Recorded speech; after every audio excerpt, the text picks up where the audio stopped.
नमस्कार, मैं अमित कुमार मल इस YouTube चैनल पर आपका हार्दिक स्वागत करता हूं।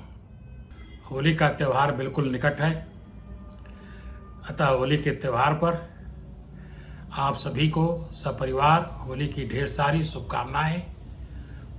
उम्मीद है कि ये पर्व आपके जीवन में उल्लास, प्रसन्नता, खुशी और सुख लाए।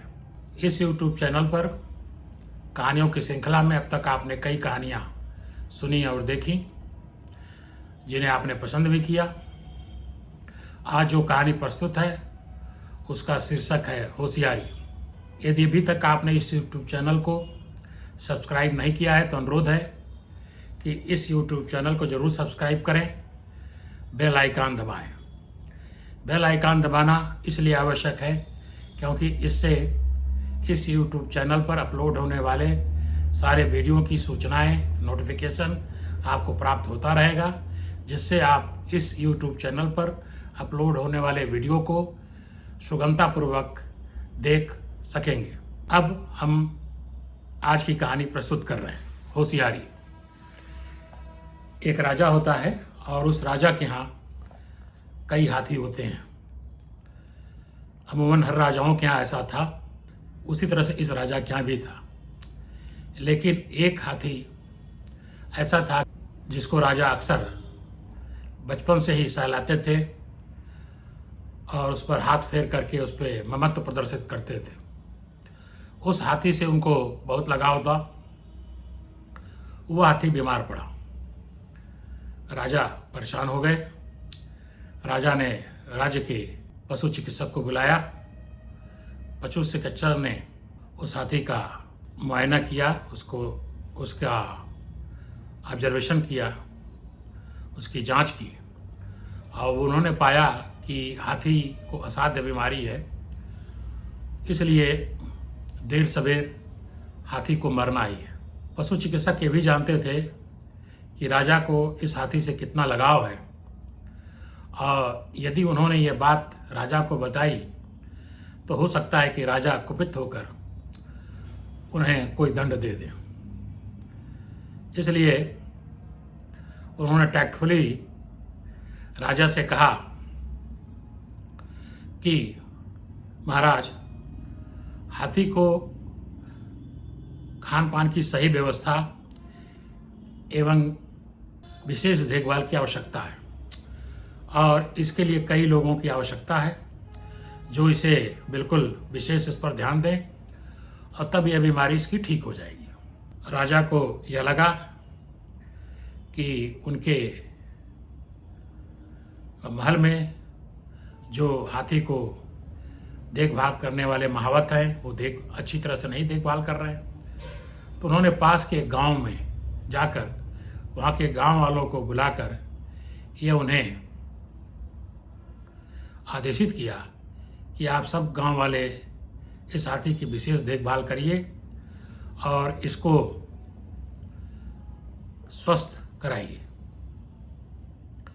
यदि उन्होंने ये भी कहा कि यदि गांव वालों की देखभाल से यह हाथी स्वस्थ हो जाता है तो वे गांव वालों को पुरस्कृत करेंगे, लेकिन यह भी चेताया कि यदि हाथी मर गया और इसकी सूचना उन्हें मिली तो वे दंडित भी करेंगे और हो सकता है कि उस व्यक्ति को मृत्यु दंड भी दे दें। गांव वालों ने पूरी निष्ठा, ईमानदारी, तत्परता से उस हाथी की देखभाल की, लेकिन हुआ ये कि हाथी मर गया क्योंकि उसे असाध्य बीमारी थी। अब गांव वाले ये चिंतित हुए कि इतनी सेवा करने के बाद भी हाथी मर गया तो पुरस्कार पाना तो दूर, अब राजा के कोप से, राजा के दंड से कैसे बचा जाए। अब यह हुआ कि अगर उनको सूचना नहीं दी जाती है तो भी दंड मिलेगा और यदि मरने की सूचना दी जाती है तो भी दंड मिलेगा। गांव वालों ने आपसी विचार विमर्श किया।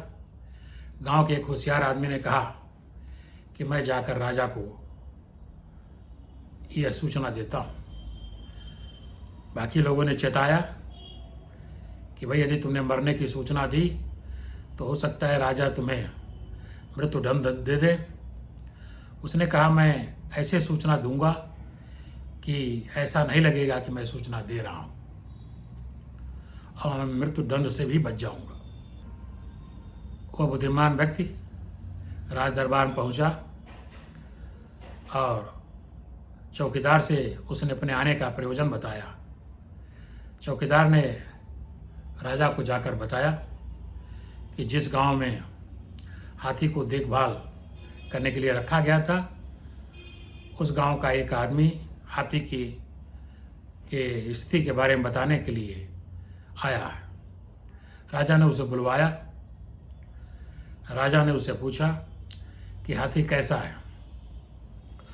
गांव के उस बुद्धिमान व्यक्ति ने राजा से कहा, हाथी न उठता है, न खाता है, न पानी पीता है, न चलता है। जब तक वह गांव का व्यक्ति अपनी बात पूरी करता तब तक राजा उतावलेपन में पूछा, क्या हाथी मर गया? गांव का वह बुद्धिमान व्यक्ति कहा कि हुजूर, यह मैं कैसे कह सकता हूं। उम्मीद है आपको यह कहानी पसंद आई होगी। फिर होली के अवसर पर आप सभी को ढेर सारी बधाई, शुभकामनाएं। यदि अभी तक आपने इस YouTube चैनल को सब्सक्राइब नहीं किया है तो ज़रूर सब्सक्राइब करें, बेल आइकन दबाएं और लाइक भी करें। तथा यदि आपको कुछ अपना राय या सुझाव देना हो तो कमेंट बॉक्स में ज़रूर लिखें। धन्यवाद, नमस्कार। मैं अमित कुमार मल्ल।